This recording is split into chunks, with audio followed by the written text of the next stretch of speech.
के चैतन्यको बारेमा भन्नुहोस्। चाहिँ भिड्न संसारसित भिड्न सक्छ के।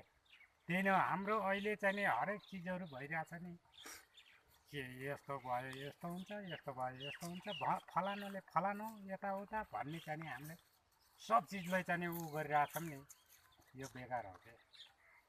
त्यो भएर चाहिँ नारायणपुर हो सबैमा भरिपूर्ण हुन सक्ने के, त्यसलाई के भरिपूर्ण हुन सक्ने हो कि न, त्यस्तो हो के।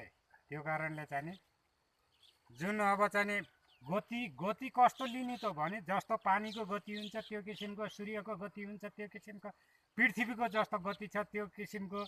अब ऊ चाहिँ रुख बिरुवाले चाहिँ हावा दिन्छ, अब अक्सिजन दिन्छ होइन।